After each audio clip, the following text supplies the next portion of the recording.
Well, some of our inland Northwest historians may already know this, but roughly 3 blocks between Spokane Falls Boulevard and Main Avenue was once Chinatown in downtown Spokane. To honor and remember the legacy of Asian immigrants in Spokane, a local organization is unveiling the new Chinatown marker that's happening tomorrow. Peter Choi explains untold stories behind the history of Chinatown. In the 1940s, Namva Chan's grandfather arrived in Spokane.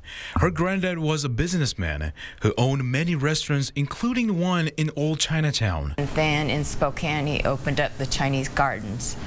And today, the Chinese Gardens is still in business. She says he helped many Asian immigrants who had challenges. Also helped a lot of people with their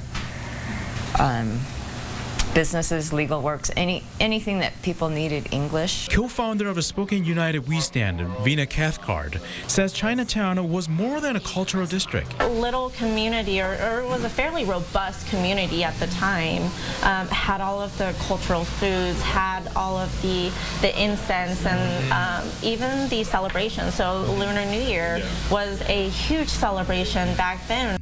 Spokane's Chinatown started in the late 1800s with Chinese and Japanese immigrant families who opened restaurants, hotels, and grocery stores. The Great Depression hit these stores hard in 1930, and many of them closed.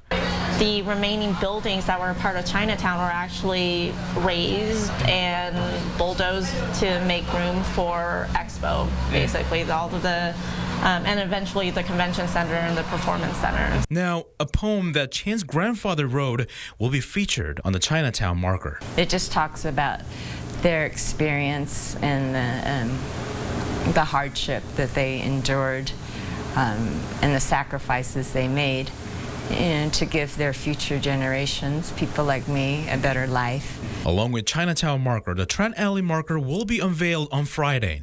Fourth-generation Japanese-American Joanne Ferris says these markers are an opportunity to learn and grow. The marker just shows that really you can embrace the past, good and bad, move forward together, and build a community.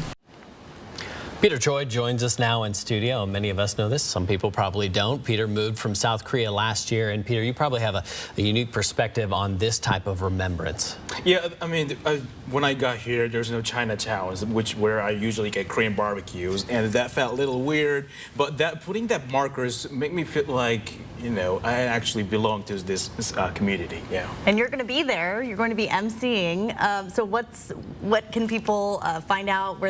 Where can they go and hear more about this and see you? Yeah, so the event is happening at Riverfront Park from 3 to 7 p.m. tomorrow. And there's going to be the Asian food and a lot of performers. So make sure to come check out. And also, you know, 2 markers, Chinatown and Trent Alley markers. So come please join us to celebrate and then remember those Chinatown. Just awesome. A beautiful story, Peter. Thanks beautiful so much. Story. Thank you.